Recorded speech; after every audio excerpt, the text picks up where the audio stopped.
الحمد لله رب العالمين والصلاة والسلام على سيد الأنبياء والمرسلين وسائر النبيين وآل كل أما بعد فأعوذ بالله من الشيطان الرجيم بسم الله الرحمن الرحيم فادعوا الله مخلصين له الدين قال النبي صلى الله تعالى عليه وسلم الدعاء هو العبادة وفي رواية الدعاء مخ العبادة أو كما قال عليه الصلاة والسلام صدق الله العظيم وصدق رسوله النبي الكريم.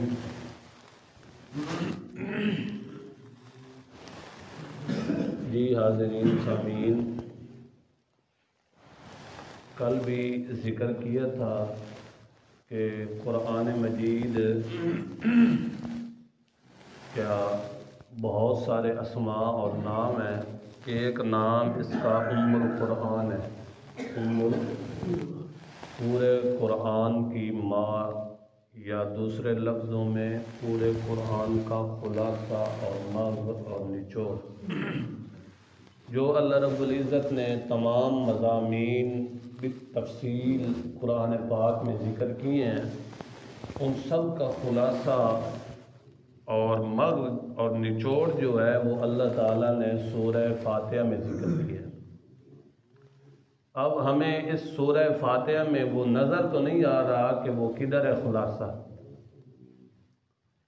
الحمدللہ رب العالمین، اللہ تعالیٰ کی حمد ہے. اسی طرح آگے عبادت کا ذکر ہے، آگے صراط مستقیم کا ذکر ہے. سارے قرآن کا خلاصہ ادھر نظر نہیں آ رہا.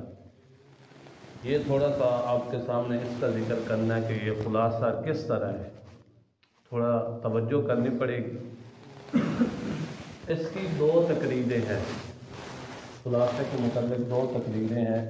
ایک تقریر مولانا شبیر احمد عثمانی رحمۃ اللہ علیہ کی، دوسری تقریر مولانا حسین علی الوانی رحمۃ اللہ علیہ کی. پہلی تقریر مولانا شبیر احمد عثمانی صاحب کہتے ہیں کہ قرآن پاک میں کل 6 مضامین بیان ہوئے. کتنے؟ 6 مضامین. پہلا توحید، دوسرا رسالت، تیسرا قیامت، چوتھا احکام، پانچواں ماننے والوں کا ذکر اور نہ ماننے والوں کا چھٹا نہ ماننے والوں کا ذکر. کتنے احوال بیان ہوئے؟ توحید، رسالت، قیامت، احکام 4، ماننے والوں کا ذکر اور نہ ماننے والوں کا ذکر. کتنے ہو گئے؟ 6. یہ سب کے سب فاتحہ میں ہے. توحید کیسے؟ الحمد سے لے کر مالک یوم الدین تک کیا ہے؟ الرحمن الرحیم تک کیا ہے؟ توحید ہے. یعنی فاتحہ میں الحمد میں کیا ہے؟ تعریف خداوندی ہے نا، رب العالمین بھی تعریف ہے. الرحمن الرحیم میں بھی کس کی تعریف ہے؟ اللہ کی تعریف ہے. الرحمن الرحیم تک کیا ہے؟ توحید. مالک یوم الدین میں قیامت کا ذکر. ایاک نعبد و ایاک نستعین اور اہدنا الصراط المستقیم میں یہ احکام ہے. کیا ہے؟ احکام. اور صراط مستقیم سے پوری شریعت مراد ہے. کتنے ہو گئے؟ 3 ہو گئے نا. آگے صراط الذین انعمت علیہم. صراط الذین انعمت علیہم، وہ لوگ جن پر اللہ تعالیٰ نے انعام کیا.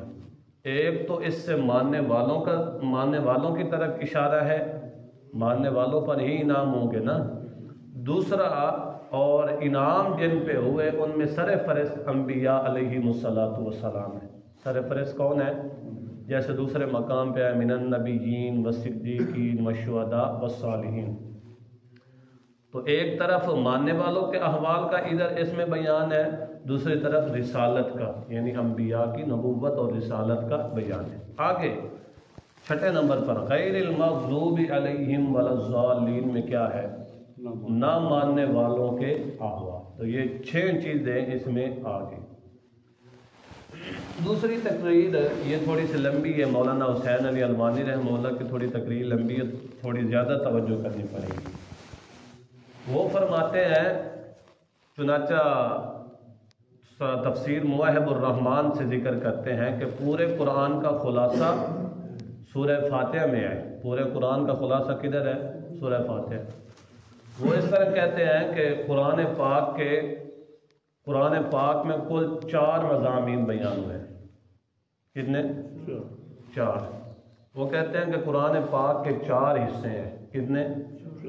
4 حصے ہیں. ہر حصہ سورہ الحمد سے شروع ہو رہا ہے. الحمد سے شروع ہو رہا ہے. ہر ایک حصے میں اللہ تعالیٰ نے ایک مرکزی مضمون بیان کیا ہے. کیا کیا ہے؟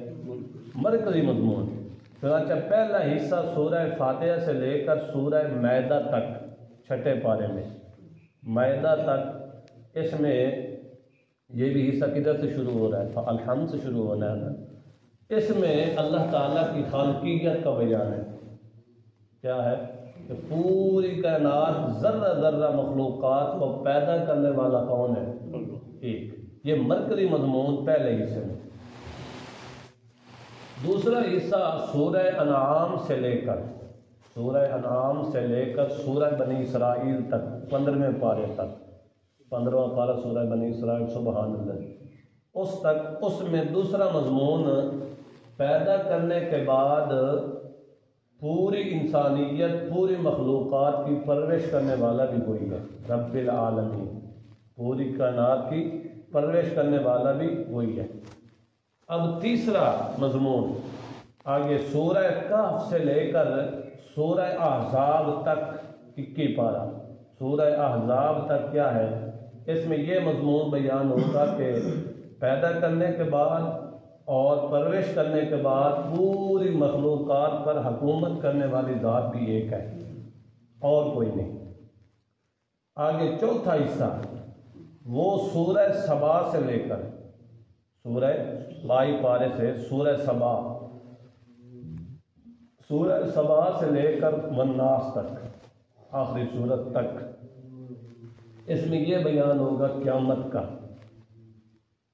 کا بیان ہوگا کہ قیامت کے دن کوئی شفیع قہری نہیں ہے. اللہ تعالیٰ سے اپنی زور کوئی بات منوانے والا نہیں ہے. یہ 4 حصے کیا ہے؟ قرآن پاک کے 4 حصے ہیں. ہر حصے میں ایک مرکزی مضمون ہے. اب کیسے؟ دیکھو، الحمدللہ میں خالقیت کا بیان ہے. لفظ اللہ سے اللہ تعالیٰ کا مشہور وصف مراد ہے، یعنی خالق. الحمدللہ میں پہلا حصہ آیا ہے. پوری کائنات کا پیدا کرنے والا ایک اللہ ہے اور کوئی نہیں. رب العالمین میں دوسرا حصہ ہے. رب العالمین میں یعنی پیدا کرنے کے بعد پرورش کرنے والا، اس کو حد کمال تک پہنچانے والا بھی کون ہے؟ اللہ. اب تیسرا حصہ الرحمن الرحیم میں آیا ہے کہ ہم حکومت اور شاہی کرنے والی ذات بھی ایک اللہ کی ہے، کیونکہ الرحمن یہ رحمت اور شفقت والی صفتیں بادشاہوں کی ہوا کرتی ہیں. سمجھ آئی کہ نہیں؟ آگے چوتھا حصہ مالک یوم الدین میں قیامت کا آ گیا. سمجھ آئی کہ نہیں؟ آگے صورت رہ گئی ہے. اس کا کیا مطلب ہے؟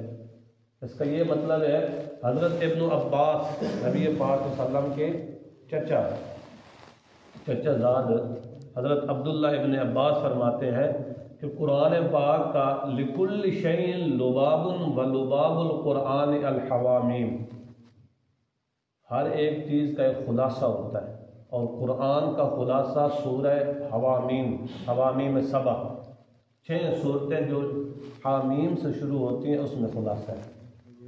اس حوامیم کا جو مبدأ اور بنیاد ہے وہ سورہ زمر ہے.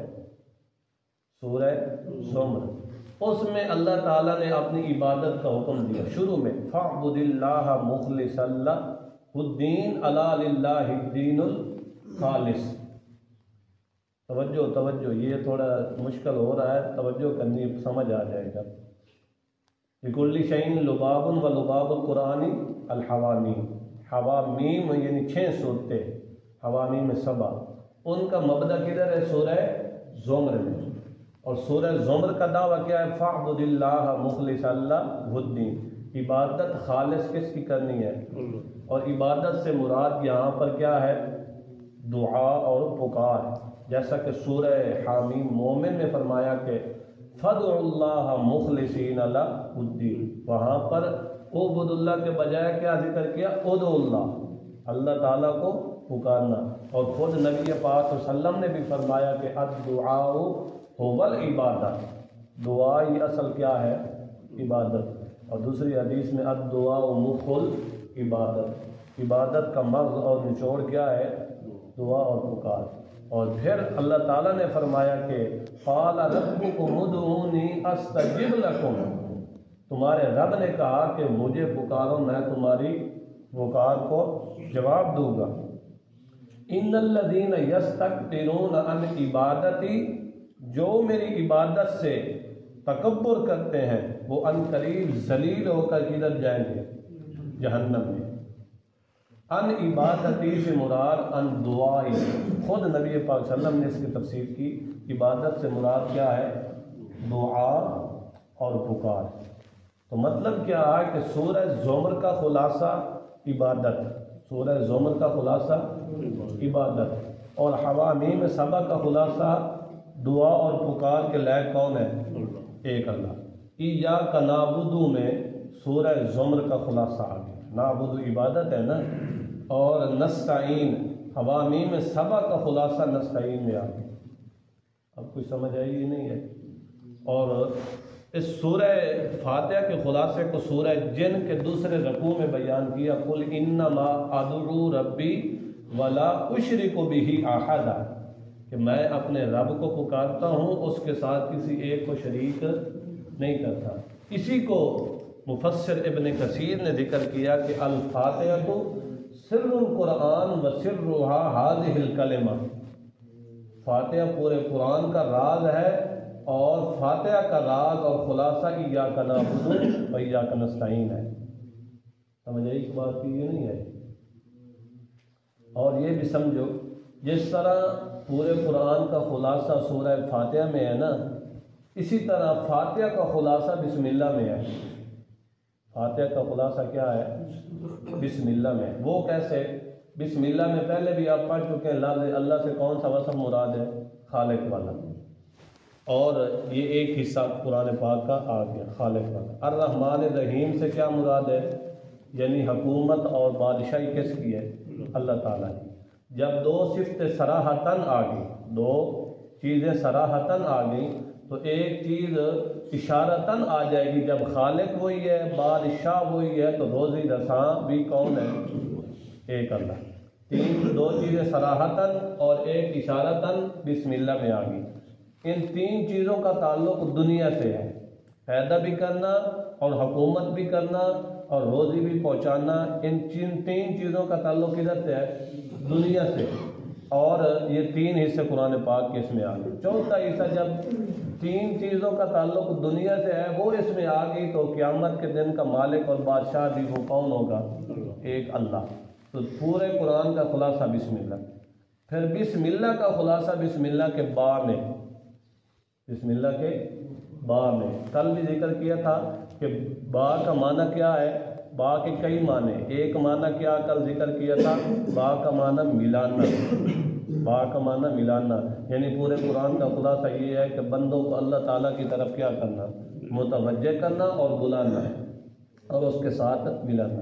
اور دوسرا با کا معنی ہے استعانت، با استعانت کی، با استعانت کا مطلب مدد چاہنا، اللہ تعالیٰ سے مدد پکارنا، اللہ تعالیٰ سے مدد حاصل کرنا۔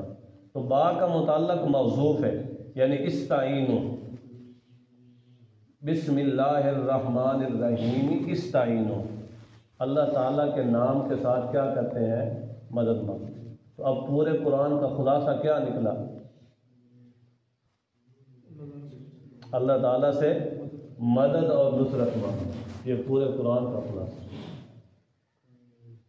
بات ایک ہی ہے، پورے قرآن کا خلاصہ اللہ تعالیٰ سے مدد مانگنا یا نصرت مانگنا۔